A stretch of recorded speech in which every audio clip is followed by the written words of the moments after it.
Hi everyone, कैसे हो आप सभी लोग। आई होप आप लोग अच्छे होंगे। मैं हूं राहुल जयसवाल एंड स्वागत करता हूं आप सभी का एक बार फिर हमारे यूट्यूब चैनल JR ट्यूटोरियल्स में। फ्रेंड्स, आज अगेन आपके सामने एक मोस्ट इंपॉर्टेंट लेक्चर वीडियो लेकर आ गया हूं, जिसमें हम पढ़ने वाले हमारे 8th स्टैंडर्ड के लिए साइंस सब्जेक्ट का जो एक चैप्टर हम लोग शुरुआत करने जा रहे हैं। एक न्यू चैप्टर आपके लिए, एक फ्रेश चैप्टर है, जिसका नाम है chapter number 11 human body and organ system. एक बहुत ही इंपॉर्टेंट चैप्टर है आपके हिसाब से, क्योंकि बायोलॉजिकल चैप्टर, आपके बॉडी के रिलेटेड चैप्टर, बहुत ही मजा आने वाला है पढ़ने में और इतना जानकारी मिलेगा आपके बॉडी के बारे में, हर चीज आपको क्लियर हो जाएगा। तो इस चैप्टर का आज हमारा पहला लेक्चर है, तो पूरी उम्मीद करेंगे कि ये जो चैप्टर है हमारा 2 से 3 लेक्चर में हम इसको खत्म कर दें, ताकि आपको ईच एंड एवरी कंसेप्ट दे सके। एंड जैसा कि आपको पता ही दोस्तों, बहुत मेहनत कर रहा हूं आपके लिए। दोबारा ये वीडियो बनाने में कुछ प्रॉब्लम हो गया था, मैंने आपको बहुत डिस्कस किया था इस बारे में। तो आपको हर वीडियोस पहले जैसे, हर चैप्टर्स के वीडियो पहले जैसे मिल जाएंगे। तो आपको बस थोड़ा सा सपोर्ट करना है हमें और पेशेंस बना के चलना है। हर चीज हम पूरी कोशिश कर रहे हैं आपको पहले जैसा दे देने के लिए। तो आप प्लेलिस्ट देखते रहो, हर चीज आपको मिलता रहेगा वहां पे, टाइम टू टाइम आपको हर चीज मिल जाएगा। ठीक है दोस्तों, तो शुरुआत करते हैं आज के इस चैप्टर की। तो पहला जो हमारा चैप्टर है, जिसका नाम है chapter number 11 human body and organ system, इसमें हम लोग को पढ़ना है बेसिकली रेस्पिरेशन के बारे में। सबसे पहले हम बात करेंगे कि रेस्पिरेशन क्या होता है। ऑक्सीजन लेना, ऑक्सीजन छोड़ना, that is the basic meaning of respiration. लेकिन इसके अंदर भी बहुत सारी ऐसी चीजें हैं जो आपको नहीं पता होगी। एनर्जी कैसे मिलती है, ये सभी चीज आज के इस वीडियो में कवर करने वाला हूं। तो बहुत इंपॉर्टेंट है, वीडियो को स्किप मत करना, वीडियो को एंड तक जरूर से देखना। तो सबसे पहले शुरुआत करते हैं, what do you mean by respiration. ठीक है, तो रेस्पिरेशन क्या होता है ये हम लोग सबसे पहले चर्चा करेंगे। तो रेस्पिरेशन इज नथिंग बट, इसके अंदर एक पूरा का पूरा प्रोसेस इन्वॉल्व है कि अगर हमने ऑक्सीजन ले लिया, देखो दो चीज होता है, एक होता है ब्रीदिंग। ब्रीदिंग मतलब ऑक्सीजन लिया, कार्बन डाइऑक्साइड छोड़ दिया, इसको बोलते हैं ब्रीदिंग। और एक होता है रेस्पिरेशन। तो रेस्पिरेशन और ब्रीदिंग ये दो अलग अलग चीजें होती है। बहुत सारे लोग बोलते हैं रेस्पिरेशन भी वही है, ब्रीदिंग भी वही है। मैं मानता हूं दोस्तों कि ब्रीदिंग का मतलब होता है ऑक्सीजन लेना, कार्बन डाइऑक्साइड को छोड़ना, और रेस्पिरेशन का मतलब भी वही होता है, ऑक्सीजन लेना, कार्बन डाइऑक्साइड छोड़ना। लेकिन दोनों में एक छोटा सा फर्क ये है कि ब्रीदिंग सिर्फ ऑक्सीजन लेना, कार्बन डाइऑक्साइड छोड़ना होता है। रेस्पिरेशन में वो तो हो ही रहा है, लेकिन उसके साथ में एनर्जी का बनना भी होता है। यानी कि जब आप ऑक्सीजन लेते हो तो आपके बॉडी में एक एनर्जी आती है। वो एनर्जी कैसे आती है दोस्तों, वो मैं आपको बताने वाला हूं इस वीडियो के माध्यम से। हर चीज देखना, रेस्पिरेटरी सिस्टम के बारे में बताऊंगा, कौन कौन से ऑर्गन प्रेजेंट होते हैं। ये इंपॉर्टेंट वीडियो है, इसके लिए मैं बोल रहा हूं, बहुत इंपॉर्टेंटली देखना। तो सबसे पहले बात करेंगे रेस्पिरेशन में। रेस्पिरेशन में पहला जो टाइप होता है उसको हम लोग बोलते हैं एक्सटर्नल रेस्पिरेशन। क्या बोलते हैं? External respiration. तो एक्सटर्नल क्या होता है कि अगर एक्सटर्नल तौर पे अगर बात किया जाए तो सबसे पहले एक्सटर्नल में आ जाता है आपका सबसे पहला जो इंपॉर्टेंट चीज होता है वो होता है इनहेलेशन। इनहेलेशन मतलब कुछ चीज को अंदर लेना। तो एक्सटर्नल यानी बाहर से ले रहे हैं हम लोग, बाहर से ले रहे हैं। तो जब भी हम लोग क्या करते हैं, बाहर से ऑक्सीजन ले रहे हैं, यानी कि हमारे एटमॉस्फेयर में 21% ऑक्सीजन प्रेजेंट है, तो हम क्या करते हैं, with the help of our nose या फिर माउथ, दोनों ही एक ही ऑर्गन से कनेक्टेड है, फेरिंग से। वो कैसे कनेक्टेड है मैं आपको बताऊंगा जब रेस्पिरेटरी सिस्टम के बारे में बताऊंगा। तो यहां पे जब नाक से भी ले सकता हूं मैं, मुंह से भी ले सकता हूं, आप लोग भी करके देखो। तो दोनों ही क्या एक ही पैसेज से कनेक्टेड है। हमारे यहाँ पे फेरिंग्स होता है, वहां से कनेक्टेड है, जिसके हम वजह से हम लोग ऑक्सीजन ले पाते हैं। तो बाहर से कुछ चीज में अंदर ले रहा हूं, इसी के लिए इसको बोलते हैं इनहेलेशन। यानी कि the taking of oxygen inside our lungs is known as inhalation. ये चीज आपको याद रखना है। सेकंड वैसे इंपॉर्टेंट चीज ये है कि एक्सटर्नल में इनहेलेशन जैसे होता है वैसे ही होता है एक्सहेलेशन। जब कुछ चीज हमने अंदर लिया तो कुछ चीज हम लोग बाहर भी निकालेंगे, करेक्ट है। तो उसको हम लोग क्या बोलते हैं, एक्सहेलेशन बोलते हैं। तो इनहेलेशन में क्या हुआ, आपने ऑक्सीजन अंदर लिया, और एक्सहेलेशन में क्या होता है, आपने ऑक्सीजन इसके अंदर क्या हो रहा है, अंदर ले रहे हैं। ठीक है ना, अंदर ले रहे हैं, अंदर मतलब नीचे की तरफ ले रहे हैं। और एक्सहेलेशन में क्या हो रहा है, आप कार्बन डाइऑक्साइड जो है रिलीज करते हैं, यानी कि बाहर निकाल रहे हैं। ये चीज आपको ध्यान में रखना है। The process of removal of the carbon dioxide with our body from our lungs is known as exhalation. ठीक है ना, ये दो चीज आपको बहुत ही बेसिक वे में समझ में आ गया रहेगा। लंग्स के अंदर से हमारा कार्बन डाइऑक्साइड निकल जाता है। लेकिन एक छोटा सा सवाल यहाँ पे मैं पूछूंगा, और आप लोग भी अभी कंफ्यूज हो जाओगे, भले आप 8th स्टैंडर्ड में हो, आप लोग को पता होगा, मैंने बहुत बार ये बताया भी है। लेकिन सबसे इंपॉर्टेंट चीज ये है कि मेरा एक सवाल है आप लोग से कि इनहेलेशन यानी अंदर हम लोग ऑक्सीजन लेते हैं, तो ये जो कार्बन डाइऑक्साइड हम लोग बाहर निकालते हैं वो कहां से आ रहा है? ऑक्सीजन अंदर तो हम क्या ले रहे हैं, ऑक्सीजन ले रहे हैं, लेकिन बाहर क्या निकाल रहे हैं, कार्बन डाइऑक्साइड। तो ये मैजिक कैसे हो रहा है कि we are taking oxygen inside and removing the carbon dioxide outside. तो ये कैसे हो रहा है? तो ये इसके पीछे भी एक रीजन होता है, और इसी को हम लोग बोलते हैं हमारा रेस्पिरेशन। ठीक है ना, तो ये कैसे हो रहा है हर एक चीज में बताऊंगा, बस आप ध्यान से सुनते जाइए, एक एक चीज बारीकी से मैं बताने वाला हूं। तो सबसे इंपॉर्टेंट चीज मैंने क्या बोला, इनहेलेशन हो गया, एक्सहेलेशन हो गया, और ये हमारा सबसे पहले पार्ट में कवर हो गया, जो कि था हमारा एक्सटर्नल रेस्पिरेशन। अब एक्सटर्नल रेस्पिरेशन के बाद आता है हमारा अंदर का रेस्पिरेशन, जिसको हम लोग बोलते हैं एक्सटर्नल हो गया। अब आता है अंदर वाला, दैट इज इंटरनल रेस्पिरेशन। अब इंटरनल रेस्पिरेशन में क्या होता है, तो देखो जैसे कि मैंने बोला कि हम लोग ऑक्सीजन को अंदर लेते हैं। अब ऑक्सीजन जैसे हम लोग अंदर लेते हैं तो इसके पीछे बहुत बड़ा प्रोसेस होता है। तो हमने ऑक्सीजन को अंदर लिया, ऑक्सीजन कहाँ जाता है, लंग्स में जाता है, ये पता है। लंग्स के बारे में भी एक्सप्लेन करूंगा आगे आगे, जैसे टॉपिक आएगा लंग्स के बारे में भी बताऊंगा। लेकिन खाली अभी के लिए इतना ध्यान में रखो कि जैसे ऑक्सीजन अंदर लिया, कहाँ जाता है, लंग्स के अंदर जाता है। लंग्स के अंदर जब ऑक्सीजन पहुंच जाता है तो लंग्स क्या करता है, उसको भेज देता है हमारे ब्लड के पास, खून के पास भेज देता है। तभी तो वो ब्लड जो है ऑक्सीजनेटेड ब्लड बन जाता है, ये आपने सुना भी होगा, ठीक है। अब वो जो ब्लड होता है ऑक्सीजन को ले लेगा और हार्ट के पास लेके जाएगा, और हार्ट उसको भेजेगा अलग अलग ऑर्गन्स के पास। अब वो अलग अलग ऑर्गन्स के पास जब उसको लेके जाएगा तो अलग अलग ऑर्गन्स किससे बनता है दोस्तों, अगर हम बात करें अलग अलग ऑर्गन्स जो होते हैं वो बनते हैं सेल से, ठीक है। तो वी नो दैट कि अलग अलग ऑर्गन्स जो होते हैं वो किससे बनते हैं, सेल से बनते हैं। एंड ये जो सेल्स होते हैं ये क्या होता है, इसके अंदर एक ऑर्गन प्रेजेंट होता है। ये आपने शायद 8 या 8 में आप हुई हो, सॉरी 7th या 8 में आपने पढ़ा होगा स्टार्टिंग के कुछ लेक्चर्स में। सेल के अंदर एक सेल ऑर्गेनल्स प्रेजेंट होता है जिसको हम लोग बोलते हैं माइटोकॉन्ड्रिया, ठीक है। माइटोकॉन्ड्रिया जो होता है इसके अंदर क्या होता है, ये रिएक्शन होता है, यानी कि जैसे ही आपने ऑक्सीजन लिया, ये O2 रहता है, ऑक्सीजन जो आपने ऑक्सीजन लिया वो अब कहां पहुंच गया, सेल के पास पहुंच गया, आपके हर एक ऑर्गन्स के सेल के पास पहुंच गया ऑक्सीजन। और साथ ही में हमने कुछ खाना तो खाया हुआ रहता है, ग्लूकोज हमारे बॉडी के अंदर होता है। तो ये जो ग्लूकोज होता है C6H12O6, और ये ऑक्सीजन जब रिएक्ट करते हैं तब जाके हमारे बॉडी में बनता है एनर्जी। क्या बनता है दोस्तों, एनर्जी बनता है, और साथ ही में निकल जाता है कार्बन डाइऑक्साइड। तो अब आपका सवाल का जवाब क्लियर हो गया होगा कि कार्बन डाइऑक्साइड कहां से आया, यहां से आता है दोस्तों कार्बन डाइऑक्साइड, और ये कार्बन डाइऑक्साइड वापस से लंग्स के पास जाता है, लंग्स उसको बाहर निकाल देता है। ये पूरा प्रोसेस होता है। तो अभी तो हम बात कर रहे हैं इंटरनल रेस्पिरेशन की। तो इंटरनल रेस्पिरेशन में सिर्फ और सिर्फ क्या होता है कि हमारा जो ऑक्सीजन होता है वो कहां से, ब्लड ऑक्सीजन जो है हमारे लंग्स तक पहुंचा और लंग्स के थ्रू ब्लड के पास पहुंचेगा। ये जो चीज हो रहा है ये अंदर से हो रहा है ना, दैट्स व्हाई इसको हम लोग बोलते हैं इंटरनल रेस्पिरेशन। अभी के लिए खाली इतना याद रखना है। एक्सटर्नल क्या था, बाहर से ऑक्सीजन लिया, कार्बन डाइऑक्साइड को छोड़ दिया, इनहेलेशन एक्सहेलेशन, ये एक्सटर्नल हो रहा था, बाहर से हो रहा था, that is why it is external respiration. अंदर से क्या हो रहा है, ऑक्सीजन एक बार लंग्स तक पहुंच गया, लंग्स उसको भेज देगा ब्लड के पास, ब्लड भेज देगा उसको अलग अलग ऑर्गन्स के पास, और ऑर्गन्स के थ्रू कहां चले जाएगा दोस्तों, सेल्स के पास चला जाएगा, ठीक है। सेल्स के पास जाके माइटोकॉन्ड्रिया। तो ये अंदर ही अंदर होते जा रहा है, इसके लिए इसको बोलते हैं इंटरनल रेस्पिरेशन। और एक तीसरा टाइप का रेस्पिरेशन है जिसको हम लोग बोलते हैं सेल्यूलर रेस्पिरेशन, यानी कि सेल के अंदर कैसे रेस्पिरेशन हो रहा है वो हम लोग को चर्चा करना है, जो कि ऑलरेडी मैंने आपको बता ही दिया यहां पे कि जैसे ही सेल के अंदर आ गया तो सेल के अंदर क्या प्रेजेंट है, माइटोकॉन्ड्रिया नाम का एक सेल ऑर्गेनल प्रेजेंट है, एक ऑर्गन है सेल का। उसके अंदर क्या हो रहा है, ग्लूकोज तो पहले से ही था क्योंकि हमने जो खाया हुआ है वो यहां तक पहुंच गया होगा, ठीक है। तो ग्लूकोज जो एनर्जी है हमारा, और साथ में हमने जो ऑक्सीजन लिया, ये दोनों आपस में रिएक्शन करते हैं, एक कैटाबॉलिक मेटाबॉलिक रिएक्शन होता है वहां पे। एंड वो रिएक्शन से हमें एनर्जी मिलती है, किसके फॉर्म में एनर्जी मिलती है, एटीपी के फॉर्म में, एडिनोसाइन ट्राइफॉस्फेट। ये भी आपको कोई बताएगा नहीं, मैं बता रहा हूं कंसेप्चुअल नॉलेज देने के लिए। तो एडिनोसाइन ट्राइफॉस्फेट एटीपी जिसको बोलते हैं, एटीपी के फॉर्म में एनर्जी मिलती है, और साथ में बन जाता है उसमें से कार्बन डाइऑक्साइड। और ये कार्बन डाइऑक्साइड फिर से सेल निकाल देता है ऑर्गन्स के पास, ऑर्गन पहुंचा देता है ब्लड के पास, ब्लड पहुंचा देता है लंग्स के पास, और लंग्स जो है वो आपको बाहर निकाल देता है नोज से या फिर माउथ से। और ये पूरा ओवरऑल प्रोसेस जो था सेल के अंदर जो हो रहा था, ओवरऑल प्रोसेस, इसी को बोलते हैं हम लोग सेल्यूलर रेस्पिरेशन। और इसी से हमें एनर्जी भी मिल जाती है, और इसी से आपका कार्बन डाइऑक्साइड जो है वो बाहर भी चला जाता है। क्लियर है दोस्तों। तो ये एटीपी जो होता है वो 38 मॉलिक्यूल्स ऑफ एटीपी जो है वो प्रोड्यूस होता है, ये भी आपको मैं बता देता हूं, जो कि बहुत ज्यादा इंपॉर्टेंट है। क्लियर है दोस्तों। तो पूरी उम्मीद करता हूं कि ये आपका रेस्पिरेशन क्या था एंड कौन कौन से टाइप के रेस्पिरेशन हो गए, पहला एक्सटर्नल रेस्पिरेशन, दूसरा इंटरनल रेस्पिरेशन, एंड तीसरा सेल्यूलर रेस्पिरेशन। ये भी आपको बहुत ही आसानी से एंड पूरा इजीली आपको क्लियर हो गया होगा, ठीक है दोस्तों। तो अब बात कर लेते हैं हमारे इस लेक्चर की दूसरे टॉपिक की। एक और टॉपिक यहाँ पे आज के इस लेक्चर में पढ़ना है। ये तो सबसे पहला रेस्पिरेशन क्या था, हर एक चीज मैंने बारीकी से एक्सप्लेन कर दिया। सेकंड चीज बताऊंगा, रेस्पिरेशन तो आप कर रहे हो क्योंकि रेस्पिरेशन का ही हम लोग पढ़ रहे हैं अभी। तो रेस्पिरेशन तो आप कर रहे हो, लेकिन ये रेस्पिरेशन करवा कौन रहा है, कौन कौन से ऑर्गन्स होते हैं इस रेस्पिरेशन प्रोसेस में इन्वॉल्व, कौन कौन से पार्ट्स जो है हमारे बॉडी के वो इसमें आते हैं। तो वो हम लोग को सबसे पहले चर्चा करना है। तो हम बात कर लेंगे रेस्पिरेटरी ऑर्गन्स की, ठीक है।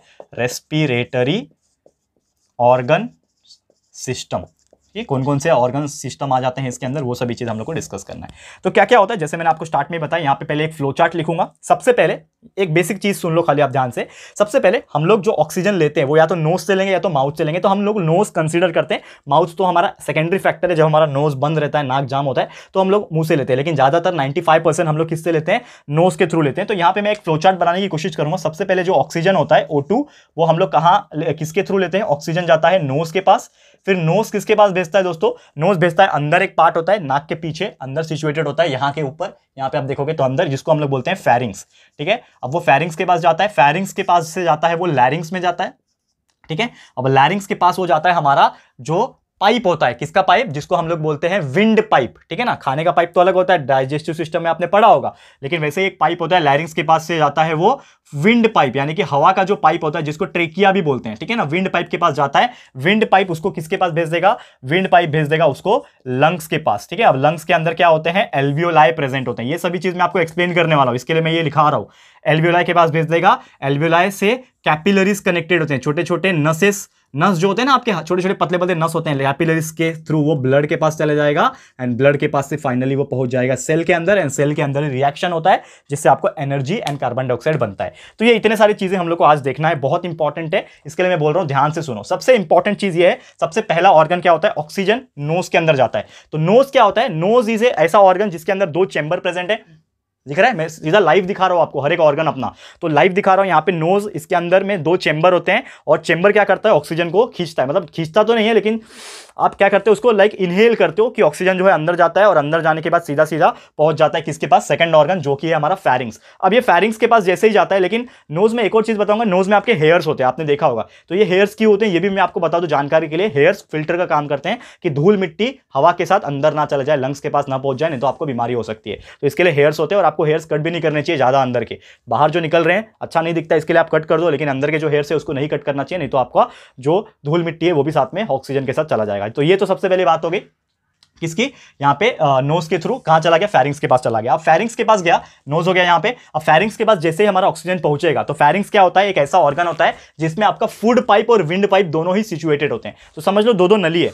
एक ये वाला जो दिख रहा है आपको, ये वाला, ये आपका है विंड पाइप, यहां से आपका ऑक्सीजन जाता है अंदर। किसके अंदर जाता है? लाइनिंग्स के पास से विंड पाइप के अंदर से आपका लंग्स के अंदर जाता है। तो इसके जस्ट पीछे होता है फूड पाइप, यानी कि एक पाइप ये है, एक पाइप ये है, आगे आगे, लेकिन ये दोनों का ओपनिंग जो है सेम है, आपका माउथ, ठीक है। तो कभी गलती से, मतलब एक एग्जांपल बताता हूं कि अगर आपने खाना खाया तो दोनों का ओपनिंग एक ही जगह है, यानी कि समझ लो आपका ये माउथ है, माउथ के इधर से खाना आ रहा है, और यहां से 2 ओपनिंग है, एक पाइप मेरा ये है और एक पाइप मेरा ये है, ठीक है। और यहां से आप खाना खा रहे हो, ठीक है ना, ये ऐसा जुड़ा हुआ है। तो होता क्या है दोस्तों कि आपने खाना खाया, तो समझ लो ये मेरा हवा वाला पाइप है, ये वाला हवा वाला पाइप है, और ये मेरा विंड पाइप है। तो जब खाना आप खा रहे हो, तो जब खाना खाओगे तो खाना का जो खाना होता है वो किसके पाइप में जाना चाहिए? फूड पाइप में जाना चाहिए। तो समझ लो ये मेरा फूड, ये आगे का जो होता है विंड पाइप होता है, पीछे का जो होता है फूड पाइप होता है। तो खाना जो है वो इसके अंदर जाना चाहिए, ना कि इसके अंदर। तो गलती से इसके अंदर ना चले जाए, तो इसके लिए यहाँ पे कवरिंग होता है जिसको हम लोग बोलते हैं एपिग्लॉटिस। क्या बोलते हैं दोस्तों? एपिग्लॉटिस। ये आपको नहीं दिया होगा लेकिन मैं फिर भी बता रहा हूं, ठीक है। एपिग्लॉटिस बोलते हैं। तो एपिग्लॉटिस एक फ्लैप जैसा स्ट्रक्चर होता है, एक तरीके से पर्दा होता है। तो पर्दा बंद चालू होता रहता है, यानी कि ऊपर उठता है नीचे उठता है। तो होल को, जो पाइप के होल्स होते हैं उसको बंद चालू करता है। जब भी आप खाना खा रहे हो तो वो क्या करता है, आपका जो विंड पाइप होता है, हवा का जो नली होता है, उसको बंद कर देता है ताकि फूड पार्टिकल जो है वो हवा के नली में ना जाए। और हवा के नली में गया तो आपको चोक हो जाएगा, आप तुरंत देखो झटका खांसने लग जाते हो। ऐसा तो होता है, कभी कभी गलती से पहुंच जाता है वहां पे, पूरा अंदर नहीं, जस्ट हल्का सा टच होता है और खांसने लगते हैं और आपका खाना जो है बाहर आ जाता है। तो वो चीज जो है ध्यान में रखना, इसी के लिए एपिग्लॉटिस होता है, ताकि हवा का पाइप के अंदर हवा जाए, ऑक्सीजन जाए, और फूड के पाइप के अंदर फूड जाए। इसके लिए एपिग्लॉटिस होती है, एक तरीके से कवरिंग का काम करता है। ये इंपॉर्टेंट चीज है, ये भी नॉर्मली आपको कोई बताएगा नहीं दोस्तों, मैं बता रहा हूं, आपको ध्यान में रखना है, ठीक है।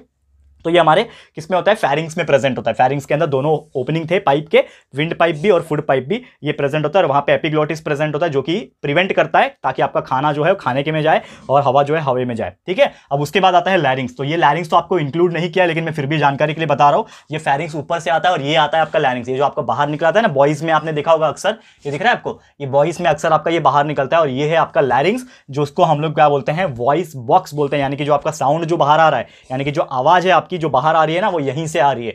जबान जो होती है, टंग, वो तो स्पीच देने के काम करती है, ए बी सी डी बोलने के काम आता है, लेकिन जो आवाज निकलता है मेन, वो यहां से निकलता है, क्योंकि यहां पे प्रेजेंट होता है आपके वोकल कॉर्ड। तो वोकल कॉर्ड क्या करता है? आवाज निकालता है। तो ये चीज याद रखना। इसके लिए आपको एक क्वेश्चन भी पूछता है, which organ is called as the sound producing organ? तो याद रखना, larynx is known as sound producing organ. ये आपको जिंदगी भर याद रखना, क्योंकि अगर आप जब भी बायोलॉजी पढ़ोगे आगे भी जाके, तो ये आपको काम आएगा। अब वहां से पास होकर कहां चले जाता है? विंड पाइप में हवा चले जाता है, यानी कि ऑक्सीजन जो है अब विंड पाइप तक पहुंच गया। ये पूरा यहां से विंड पाइप शुरू हो रहा है और पूरा किस में जा रहा है? लंग्स में जा रहा है। तो समझ लो आपका ये विंड पाइप था, आ रहा है यहां से, और सीधा आपका ये 2 लंग्स होते हैं यहां पे, ठीक है। समझ लो ये आपके लंग्स है। तो यहां से वो आ रहा है, एक हिस्सा लेफ्ट में चले जाता है और एक हिस्सा जो है आपके राइट में चले जाता है। और यहां पे प्रेजेंट होते हैं उसके ब्रांचेस, यानी कि जिसको हम लोग बोलते हैं ब्रोंकियोल्स। क्या बोलते हैं? ब्रोंकियोल्स। ब्रोंकियोल्स बोलते हैं। तो ब्रोंकियोल्स क्या होता है, एक तरीके से ब्रांचेस होते हैं, जैसे पेड़ की टहनियां होती हैं, एक स्टेम होता है, स्टेम में से ब्रांचेस निकलते हैं बहुत सारे, ठीक है। तो सेम इसी प्रकार जो लंग्स, जो मेन यहां से पाइप आ रहा था, वो पाइप दो हिस्सों में डिवाइड हुआ, एक यहां पे लेफ्ट में चला गया, एक राइट में चला गया। यहां पे ब्रांचेस थे और ब्रांचेस के एंड में प्रेजेंट होते हैं एल्वियोलाई। एल्वियोलाई यानी कि छोटे छोटे गोनी जैसा स्ट्रक्चर होते हैं। तो लंग्स में पहुंचे, लंग्स में जैसे मैंने आपको बताया, लंग्स यहां पे मैं थोड़ा डिटेल में स्टडी आपको करवाऊंगा। तो लंग्स के अंदर क्या होता है, एक तरीके से लंग्स क्या है, हमारे थोरैसिक कैविटी, ये जो एरिया दिख रहा है, मैं आपको दिखाने की कोशिश कर रहा हूं, ये थोरैसिक कैविटी का जो एरिया, ये पूरा का पूरा लंग्स होता है, जिसमें आपके बहुत सारे प्रेजेंट होते हैं। और लंग्स बेसिकली अगर मैं मसल्स के हिसाब से बात करूं, एक तरीके से एक्सपांडेबल मसल्स होता है, क्योंकि आप ऑक्सीजन अंदर खींचते हो तो देखो फूल गया, क्योंकि ये क्या है, एक्सपांडेबल है। जैसे बलून होता है आपका, हवा भरते हो तो कैसे फूल जाता है, वैसे आपके लंग्स भी एक्सपांडेबल होते हैं, स्ट्रेचेबल होते हैं, जो कि आप एक तरीके से मैक्सिमम एरिया जो है थोरेसिक कैविटी का वो ऑक्यूपाई कर सकते हैं। जैसे आपने ऑक्सीजन लिया, वो उसके अंदर जमा कर लेगा। अब उसके अंदर कैसे जमा करता है, लंग्स के अंदर छोटे छोटे, जैसे मैंने बोला, बलून जैसे शेप होते हैं, इतने छोटे होते हैं कि वो दिखाई भी नहीं देंगे, और लगभग मिलियंस की तादाद में प्रेजेंट होते हैं, करोड़ों एल्वियोलाई। एल्वियोलाई का स्पेलिंग मैं लिख देता हूं आप लोग के लिए, ठीक है, एल्वियोलाई, ठीक है। एल्वियोलाई नाम के छोटे छोटे गोनी जैसे स्ट्रक्चर होते हैं, बलून जैसे स्ट्रक्चर होते हैं, जो कि इतने छोटे होते हैं ना कि आपको दिखाई, जैसे अंगूर का गुच्छा कैसे होता है, अंगूर का गुच्छा, उसी प्रकार ये अंगूर के गुच्छे जैसे प्रेजेंट होते हैं हर एक ब्रोंकियोल्स के एंड में। लेकिन ये बहुत छोटे होते हैं, हमको दिखाई नहीं दे सकते, लेकिन छोटे होने के बावजूद ये बहुत मिलियंस में प्रेजेंट है। इसके लिए ऑक्सीजन को वो जमा कर पाते हैं अंदर, एंड इसी के पीछे कनेक्टेड होता है एल्वियोलाई जो होता है। इसके पास जब ऑक्सीजन पहुंच गया, हमने ऑक्सीजन ले लिया, एल्वियोलाई तक ऑक्सीजन पहुंच गया, फिर आते हैं, इसके पास होते हैं छोटे छोटे नसेस प्रेजेंट होते हैं, नर्व्स जो होते हैं ना, हमारे कैसे मोटे मोटे नर्व्स होते हैं, वैसे अंदर ना इतने बारीक, एक बाल जो होता है ना, बाल, हेयर, उतना पतला पतला नर्व्स भी प्रेजेंट होते हैं हमारे एल्वियोलाई और लंग्स के अंदर, जो कि कनेक्टेड होते हैं ब्लड से। तो जैसे ही वो ऑक्सीजन आया तो वो भेज देगा कैपिलरीज के थ्रू, कहां पे, ब्लड के पास भेज देगा, और ब्लड के पास ऑक्सीजन आ गया तो वो बन गया ऑक्सीजनेटेड ब्लड। फिर वो जाएगा हमारे हार्ट के पास, दिल उसको क्या करेगा, भेज देगा आर्टरीज के थ्रू अलग अलग ऑर्गन्स के पास, सेल के पास वो पहुंच जाएगा। तो इन शॉर्ट ये पूरा का पूरा जो प्रोसेस था कि आपको ऑक्सीजन बाहर से आके पूरा सेल तक पहुंच रहा है, तो ये पूरे सिस्टम को हम लोग क्या बोलते हैं, हम लोग पूरे प्रोसेस को हम लोग बोलते हैं रेस्पिरेशन, और पूरा सिस्टम जो इसमें इन्वॉल्व था, अलग अलग ऑर्गन्स जो इन्वॉल्व था, इसी को हम लोग बोलते हैं रेस्पिरेटरी ऑर्गन सिस्टम। ठीक है दोस्तों, तो पूरी उम्मीद करता हूं कि ये टॉपिक भी आपको बहुत ही इजीली आपको समझ में आ गया होगा। एक्सचेंज ऑफ गैसेस कैसे होता है ऑलरेडी बता दिया आपको मैंने, कि हम लोग ऑक्सीजन ले रहे हैं, अंदर जा रहा है लंग्स के, लंग्स भेज रहा है सेल के पास ब्लड के थ्रू, कैपिलरीज के थ्रू, एंड वापस से कार्बन डाइऑक्साइड घूम फिर के आ रहा है। तो ये होता है हमारा एक्सचेंज ऑफ गैस, यानी ऑक्सीजन ले रहा हूं, कार्बन डाइऑक्साइड बाहर निकल रहा हूं, तो एक तरीके से जो गैसेस होते हैं उसको मैं एक्सचेंज कर रहा हूं, that is why it is known as the exchange of gases. And एक लास्ट ऑर्गन बचा होता है दोस्तों, कि आपका जो लंग्स होता है ना, लंग्स के नीचे एक ऑर्गन होता है जिसको हम लोग बोलते हैं, ये छोटा सा ऑर्गन रहता है मसल से बना हुआ, जिसको हम लोग बोलते हैं डायफ्रागम। ये भी आपको याद रखना है, डायफ्रागम। अब डायफ्रागम क्या होता है, एक तरीके से पर्दे जैसा ऑर्गन होता है। डायफ्रागम में एक पर्दे जैसा ऑर्गन रहता है, लेकिन थिक मसल से बना रहता है। वो क्यों होता है कि जब भी आप ऑक्सीजन लेते हो तो आपका देखो छाती बाहर आ जाता है, यानी कि उसके अंदर हवा भर जाता है, तो उसको कॉन्ट्रैक्शन रिलैक्सेशन का जो काम करवाता है, जो मसल कॉन्ट्रैक्ट करता है, रिलैक्स करता है आपके लंग्स को, वो मसल्स को हम लोग डायफ्रागम बोलते हैं। ये चीज़ याद रखना। कभी कभी होता है देखो, जब ज़्यादा खांसी आती है तो वो ज़्यादा एक्सपांड होता है, तो डायफ्रागम हेल होता है। अगर डायफ्रागम नहीं होता तो हम लोग को लंग्स में प्रॉब्लम हो जाता, तो वो बैलेंसिंग करने का काम करता है, एक तरीके से कॉन्ट्रैक्शन एंड रिलैक्सेशन जो करवाने का जो काम करता है। और जो आपका रिब्स होती है, जो आपकी हड्डी होती है ना, आगे लाइन लाइन वाली हड्डी जो होती है, इसके ऊपर आपने देखा होगा, ये जो हड्डी होती है, ठीक है ना, ये रिब केज जिसको बोलते हैं, ये बीच में टाइबोन हो गया, और ऐसे रिब केज होती है, ये जो हड्डी है उसको भी कंट्रोल करता है और एक तरीके से चिपका के रखता है, और ऑक्सीजन लेता है, ऑक्सीजन छोड़ता है। तो इससे क्या होता है, हमारा जो कॉन्ट्रैक्शन है, रिलैक्सेशन जो प्रोसेस है डायफ्रागम के थ्रू, ये पॉसिबल हो पाता है। क्लियर है दोस्तों? तो पूरी उम्मीद करता हूं कि ये भी टॉपिक आपको बहुत ही इजीली समझ में आ गया होगा। बहुत ही सिंपल प्रोसेस था, इसमें कुछ भी नया नहीं था दोस्तों। तो बहुत सारी चीज़ आज हमने सीखी है। तो एक ओवरव्यू यहाँ पे देना चाहूंगा। सबसे पहले हमने देखा कि क्या होता है रेस्पिरेशन, रेस्पिरेशन में कौन कौन से ऑर्गन्स आते हैं। फिर हमने देखा कौन कौन से टाइप के रेस्पिरेशन होते हैं, एक्सटर्नल में इनहेलेशन, एक्सहेलेशन, फिर इंटरनल रेस्पिरेशन कैसे होता है, सेलुलर रेस्पिरेशन कैसे होता है, एनर्जी कैसे निकलता है, कार्बन डाइऑक्साइड कैसे आता है बनता है, ये सभी चीज़ हमने देखा। फिर साथ में ऑर्गन सिस्टम के बारे में पढ़ा कि कौन कौन से ऑर्गन प्रेजेंट होते हैं और सबका अलग अलग फंक्शन क्या है और किस प्रकार वर्क करता है। ये सभी चीज मैंने आज टोटली डीप में आपको समझाने की कोशिश की है, एंड पूरी उम्मीद करता हूं कि हर चीज आपको मैंने क्लियर कट करके दे दी होगी। क्लियर है फ्रेंड्स? तो आज का लेक्चर आपको कैसा लगा? हमारा पहला लेक्चर था। जल्द से जल्द आपके लिए सेकंड लेक्चर भी इस चैप्टर का लेकर आएंगे, जिसमें हम लोग पढ़ेंगे आगे का पार्ट, जो कि हमारा ब्लड सिस्टम के ऊपर डिपेंड रहेगा कि कैसे ब्लड यहाँ पे काम करता है, ब्लड सर्कुलेटरी सिस्टम कैसे काम करता है, हर चीज मैं आपको बताऊंगा। बस थोड़ा सा इंतजार करना है आपको, अगला लेक्चर भी आपको जल्द से जल्द मिल जाएगा। ठीक है फ्रेंड्स? तो आज के लिए इतना ही। हमारा आज का लेक्चर वीडियो आपको कैसा लगा दोस्तों, प्लीज हमें कमेंट करके बताना है और अपनी राय और सजेशन जरूर से देना है दोस्तों। और अगर ये वीडियो आपको पसंद आए दोस्तों, यूजफुल लगा है, तो प्लीज वीडियो को लाइक कीजिएगा, शेयर कीजिएगा अपने सारे फ्रेंड्स लोग के साथ, फटाफट से शेयर करो। एंड अगर आपने अभी तक इस चैनल को सब्सक्राइब सब्सक्राइब नहीं किया है तो फटाफट से हमारे चैनल को सब्सक्राइब कर देना, साथ में बेल आइकन को प्रेस कर देना, ताकि जब भी हम लोग वीडियो लेकर आएंगे आप लोग को नोटिफिकेशन मिलती रहेगी। ठीक है फ्रेंड्स, तो मिलते हैं हमारे अगले वीडियो में। ये वीडियो देखने के लिए thank you and good bye.